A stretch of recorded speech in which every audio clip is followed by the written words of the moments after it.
Et finalement, on avait le Money in the Bank féminin, mon match préféré. Et je sais qu'au départ, il y a eu quelques petits botch, notamment du côté de...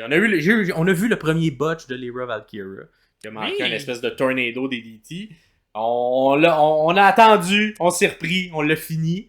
Ouais. Quand même surprenant, parce que là, dès que ça s'est arrivé, tu l'as senti shaky. Le petit segment qui a suivi, tu la sentais shaky, mais c'est rapidement reprise en main. Puis il a fait beaucoup d'autres beaux spots à l'intérieur de ce match-là. Fait qu'il y a eu ce petit botch-là. Et il y a également Stark... Zoe Stark qui a fait 2-3 petits botches également au départ. Tout le reste du match pendant a été très bon. Ce qui est très étonnant, parce que à mon idée, là, si on tasse Io Sky, c'est les deux plus grosses workers dans ce match-là. C'est les deux professionnels, c'est les deux qu'on pourrait pas s'imaginer qu'il y ait des botches. Là. Fait que je trouve ça bizarre. Je trouve ça peut-être de la nervosité, mais c'est des pros.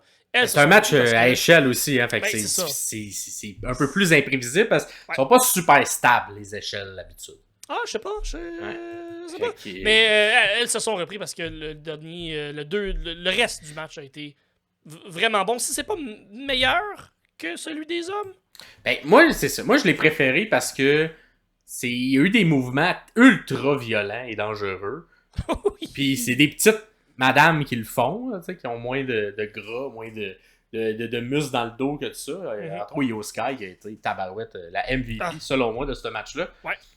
Si on se fait à la théorie du costume, il y avait deux personnes qui étaient clairement dans le costume. Il y avait Naomi et il y avait Tiffany Stratton qui a fini par remporter la ceinture. Un très beau costume, hein, le papillon, tout ça. Ça lookait. Elle lookait vraiment beaucoup.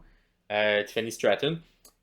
J'ai bien apprécié également les segments un peu plus comédie. Fait qu'on a eu à quelques moments des spots avec Chelsea Green. Fait qu'on a commencé le match avec Chelsea Green toute seule, qui libère le ring. Tout le monde se bat à l'extérieur et elle tente d'aller la chercher. Mais elle a peur des hauteurs. Elle a peur des hauteurs. Elle a même été sur le top de la tour du CN. On l'a vu dans le pre-show pour essayer de vaincre cette peur-là.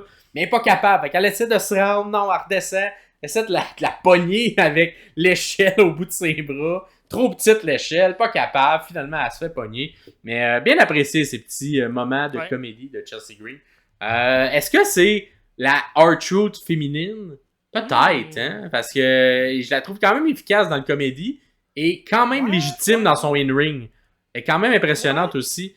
J'aime ça, ouais. Fait que, tu sais, il y a également Santino Marella qui était très très bon in-ring, mais on le vendait pas très fort. Fait que je pense que Chelsea s'inscrit bien là-dedans. Et à chaque fois, me fait bien sourire avec ses spots un peu plus comédie.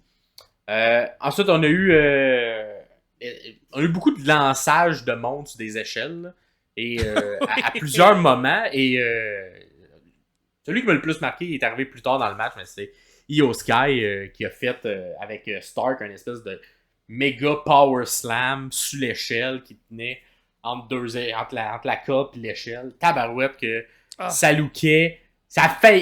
J'ai eu peur que la tête passe pas pour se revirer. Elle a juste passé. Mais quand même, il la lac, c'était des petites madames qui rebondissent sur une échelle. Puis que. Ça avait l'air de faire mal. Ça avait l'air de faire mal. Puis il y a eu un holy shit chant. Là, puis c'était très. Je pense même Michael Cole il a même pas osé regarder. Il était de même. Puis il était comme ça. Je pense que sur ce spot-là, c'est sur celui-là. Michael Cole, il y a eu un chant de holy shit à un moment donné. Je sais pas si c'est dans ce spot-là ou un spot pour celui des hommes. Puis qui a dit yes, it deserves a holy shit chant. Fait que il a dit, puis Michael Cole est vraiment bon. Il est vraiment, vraiment incroyable. Il rajoute tellement de l'intensité, puis il explique bien les choses. Fait que, puis j'ai vraiment aimé aussi Grave, parce que t'as comme un brawl qui se passe. Puis t'as Chelsea Stratton qui installe des tables à l'extérieur. Des tables que Chelsea va elle-même tomber dedans plus tard. Gros bump de Chelsea. Bravo. Et là, c'est beau ça aussi. Gros bump. Et Grave qui dit elles sont pas habituées de mettre des tables. Habituellement, c'est quelqu'un d'autre qui fait ça pour eux. Comment ils vont faire pour mettre les tables? Et ça m'a fait vraiment rire Corey Grave dans son personnage de caller commentator qui est excellent aussi. Donc bravo aux commentateurs qui font une super bonne job, qui rajoutent une couche d'innocent dans ce genre de spot-là. Bravo. Puis, on a eu Lyra également qui était un peu suspendue après une échelle. qui fait un espèce de souplex par en arrière, qui envoie quelqu'un par en arrière. C'est un super beau spot. Oui. Également, on a Tiffany Stratton qui a sorti ses skills de gymnastique pour un peu monter sur l'échelle qui était à côté dans le coin, pour aller dans le coin et faire un swanton vers l'extérieur, ça aussi. C'était super bien fait. Il y a Naomi qui a tenté de faire quelques spots peut-être un petit peu moins bien réussis. Le spot de split entre les deux échelles qui était cool. Mais ça, c'était beau. Hein. Lui, il était bon. Moi, j'ai trouvé ça, c'était bon. Le split Ouais. en split entre les deux. Je pense qu'il y en a un autre où elle a juste elle a lancé quelqu'un sur une échelle en espèce de souplex, mais je trouvais que c'était un peu moins bien réussi. Stark, son finisher, en tout cas, je sais pas si son finisher ou un move signature où elle est comme un peu en springboard dans le coin, puis elle flip. Elle l'a manqué. Il y avait une échelle qui était installée, il était supposé atterrir sur la personne qui était sur l'échelle. Elle l'a manqué, elle a failli ouvrir la tête.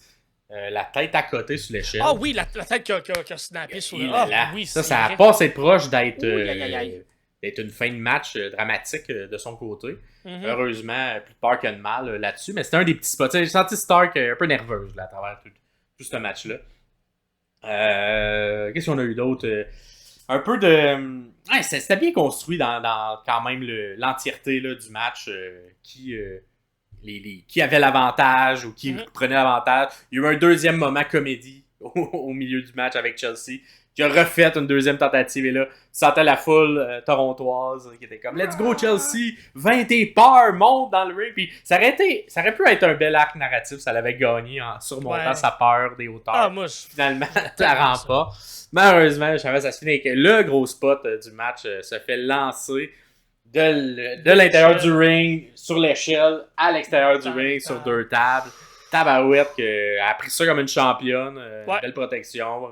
Pas eu peur de la vie de personne là-dedans, mais gros spot qui a été fait. Et s'ensuit la victoire de Tiffany Stratton parce qu'elle s'est débarrassée de sa dernière opposante pour décrocher la ceinture et faire des belles photos avec son linge qui matchait avec la valise. Tiffany Stratton, qui était quand même une des favorites, également du côté de notre questionnaire, là, pour remporter la valise. Moi, c'était mon choix de mon côté. Du côté, dans les autres choix, là, donc quand même 66% des gens avaient Tiffany Stratton. On avait Lyra Valkyria avec 11% des gens et Chelsea Green avec 22% des gens. Tout de même, Chelsea avec 22%. On a quand même beaucoup moussé Io qui va peut-être battre le record de Punk en pre-show, d'avoir deux cash, remporter 2 fois de suite une valise. Fait que j'étais comme, on va peut-être s'enligner vers ça. A quand même eu un excellent match, là, Io Sky. On a eu également... en fait, Lyra et Io Sky ont eu des excellents matchs, malgré le petit botch de Lyra là, au départ. Là. Il y a eu un beau powerbomb également de Lyra sur une échelle, là, à pitcher quelqu'un. C'était quand même super bien fait. Fait que moi j'ai bien aimé le match. J'ai bien aimé le match, surtout parce que c'est beaucoup de spots dangereux qu'on est habitué de voir du côté masculin, mais qu'on voit très rarement du côté féminin. Oui, c'est ça.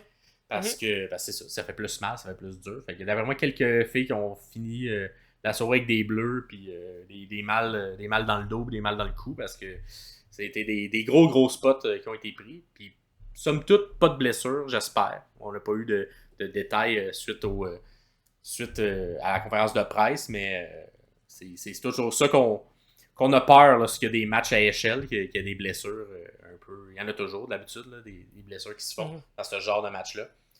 Fait que beaucoup de cris holy shit également. Fait que, puis des bons sells également des commentateurs. Là, j'ai particulièrement apprécié Grave et Cole sur ce match-là. Je trouvais qu'ils vendaient très bien à quel point c'était incroyable ce qu'on voyait. Ce match-là. Un des meilleurs matchs d'échelle de Money in the Bank féminin, selon moi. Je pense que oui. Fait que je vous le conseille fortement si vous avez un match à regarder. Je pense que les deux Money in the Bank sont très bien faits. Des excellents, des très bons matchs de part et d'autre, des deux côtés, masculin et féminin. Fait que ça vaut la peine.